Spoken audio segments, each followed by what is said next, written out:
This is basically Chuck Schumer. Chuck Schumer, he's worried he's going to get a primary challenge from AOC, and so he's shutting down the people's government to give in to sort of the left-wing coalition in their party, and it's craziness, and people are going to suffer because of it. I mean, people who benefit from low-income food programs are going to suffer because of this. If you're flying today, I hope, of course, you arrive safely and on time, but you may not arrive on time because the TSA and the air traffic controllers are not getting paid today. Our military is not getting paid today, starting today, and obviously the longer this drags on, the worse that it is for the American people. The blaming game has begun because as we speak, the government is officially closed.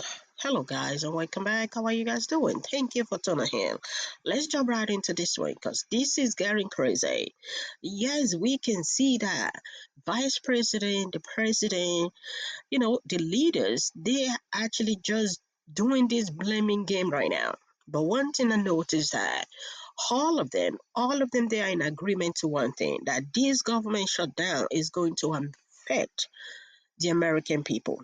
They all in agreement that this is going to affect the American people. You know what I mean? And for some of us that might be thinking like, okay, what is a government shutdown and who is this going to affect? I'm gonna roll your this next clip is by Simone. I think she breaks it down.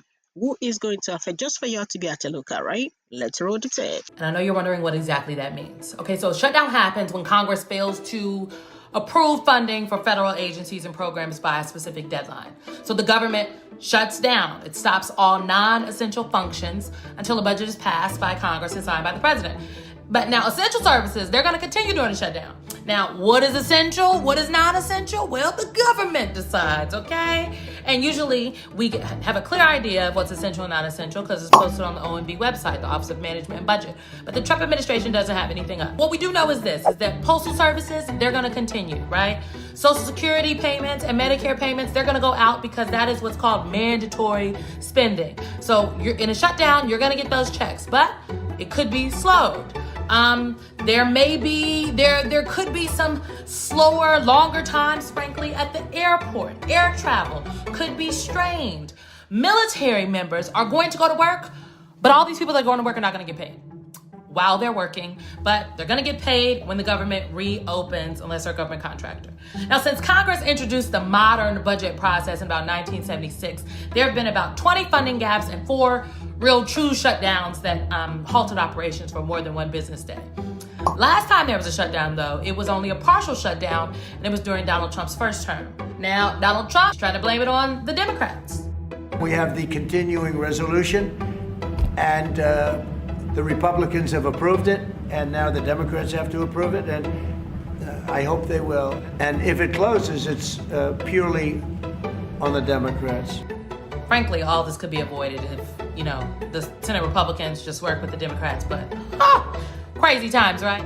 It is. Indeed, it's a crazy time. Gone are those days that these our leaders, they want to sit in the same room and they want to have a healthy conversation because they have it at the back of their minds that they are working for the people, that the people put them in for them to make laws, you know what I mean? Bring out a bill like it's going to benefit their life. But just like I said in the first segment, they both agreed and acknowledged that this is going to affect the American people. Just like Simone put it, those that are going to be affected, she laid them down. I hope y'all get it. But I am going to roll you another tape for y'all to see that this is getting interesting in the sense that Republicans is blaming the Democrats. The Democrats is blaming the Republicans. It is left to the citizen actually to make their own judgment who to blame, right? So I'm gonna roll your this next clip and we're gonna add more commentary. My friends, this is not a normal government shutdown. Let me explain the stakes and how we got here. The Trump regime, along with Republicans, wanted to fund the government with a continuing resolution that would have kept existing funding levels the same. But if Democrats had accepted that deal, they would have effectively given approval to all of the terrible and wildly unpopular policies that Trump has pushed through since retaking office.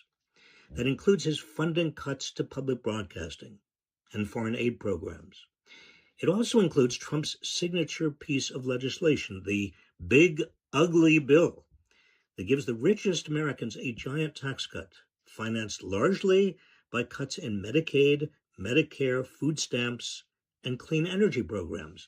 That Big Ugly Bill passed the Senate last July because it required only 51 Republican votes in a special rule called reconciliation. This time, Republicans needed Democratic votes to avoid a shutdown and to continue those big, ugly policies. They couldn't do it with just 51 votes. They needed more votes than that. Democrats, therefore, became suddenly important to them. Why the hell would any Democrat go along with that? I've lived through government shutdowns. Under normal circumstances, I understand why compromises are made to keep the government running. I have been in favor of keeping the government running, but our government is not running right now. It's effectively been shut down for months as Trump has destroyed checks and balances, usurped the power of the purse from Congress, and unleashed an authoritarian nightmare throughout the country. Democrats cannot cave into this shutdown. They must not operate as if what Trump is doing right now is normal, because it's not normal.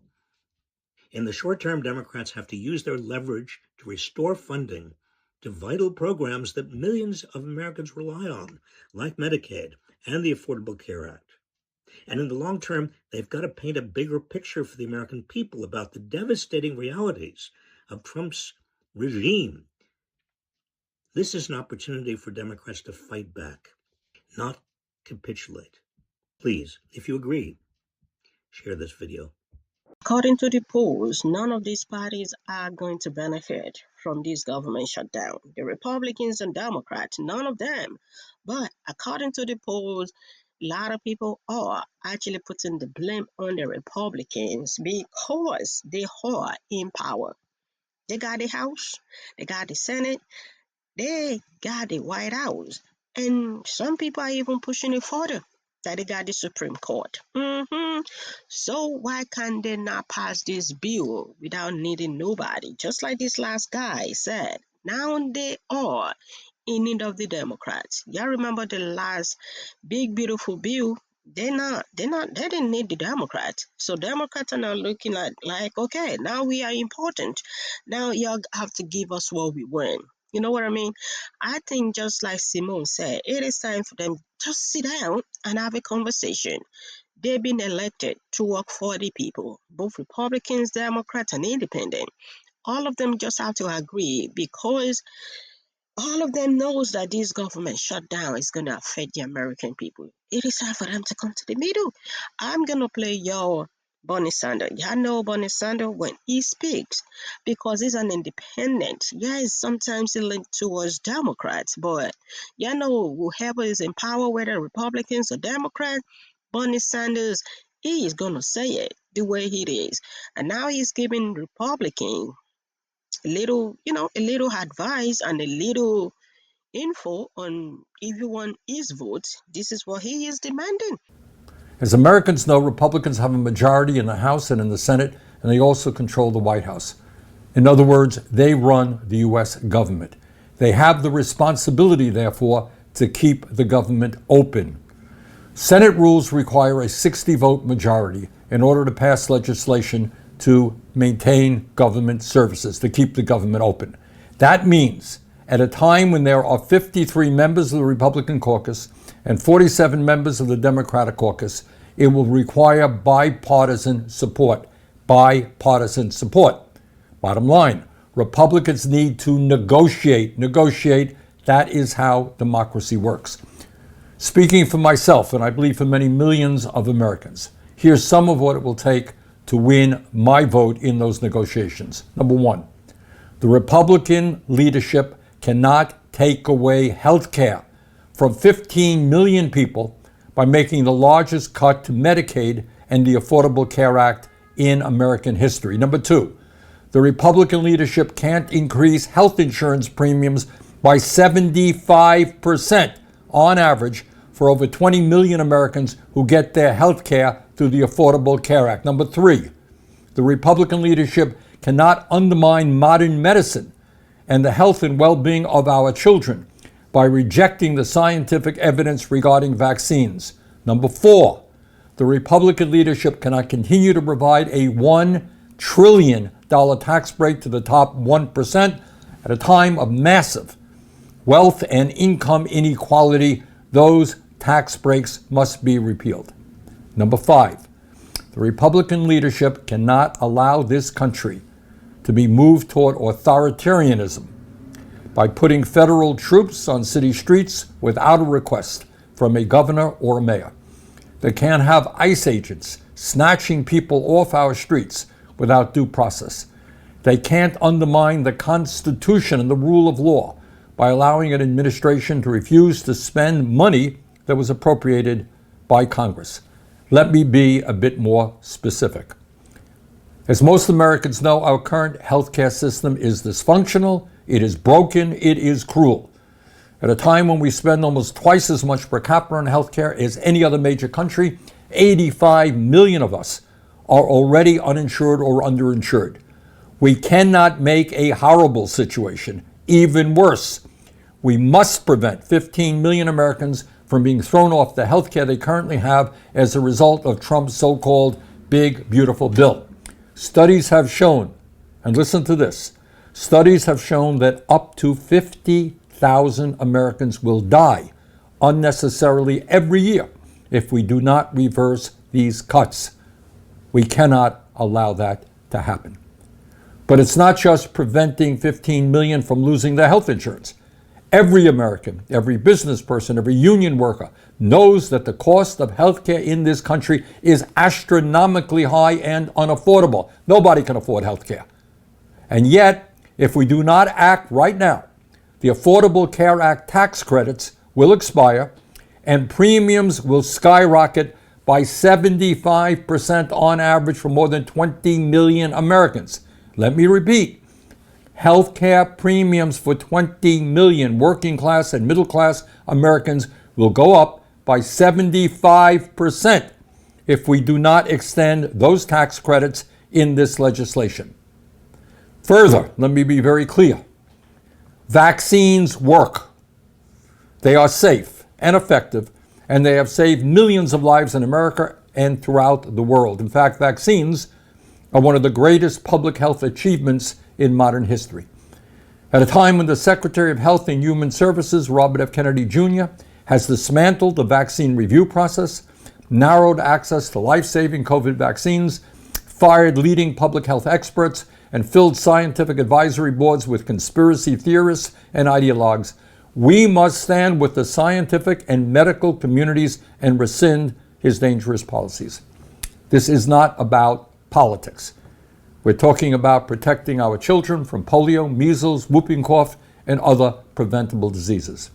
The American people are catching on. Whether Democrat, Republican, or independent, they understand that the current economic system is rigged. They know that the very wealthiest people in this country are becoming much richer, while 60% of our people are living paycheck to paycheck. They know that while billionaires get huge tax breaks, they are finding it harder and harder to afford health care, housing, childcare, education, prescription drugs, or decent quality food. They know that unless we change it, their kids may have an even lower standard of living than we do. Enough is enough. At a time of such massive and growing inequality, it is insane, in my view, to be giving $1 trillion in tax breaks to the top 1%. If President Trump and Republicans want my vote, they will have to rescind that tax break for their oligarchic friends. Our country today faces not only major economic crises, we are looking at unprecedented threats to our democratic form of government. We now have a president who, frankly, does not believe in our Constitution and the separation of powers, who does not believe in freedom of speech and the right to dissent, who is moving us every day toward an authoritarian form of government with more and more power in his own hands. Too many Americans, from Vermont and every other state in this country, have put their lives on the line and sometimes died in order to defend democracy. The right of people to live without fear, the right of people to express their point of view, no matter what that point of view may be, the right of people to vote without intimidation. Today, in an unprecedented way, we have federal troops in cities of America who have not been requested by a governor or a mayor. Today in America, we have people who are being snatched off the streets or out of their workplaces by masked federal agents, thrown into vans, and dispatched to detention centers without due process. Today we have a president sending some of these people to South Sudan, Uganda, El Salvador, or God knows where. This is not acceptable. This is not what America is supposed to be about. These policies must be rescinded. The movement toward authoritarianism must be ended. My fellow Americans, these are not ordinary times. This is not simply a debate between Democrats and Republicans about how much we spend on education or healthcare or the environment. It is a fight as to whether or not we continue to have a government of the people, by the people, and for the people. Let us, at this moment, stand together. Let us create a government and an economy that works for all of us. Let us vigorously oppose authoritarianism. Let us save American democracy. If the Republican leadership moves in that direction, they've got my vote. Thank you.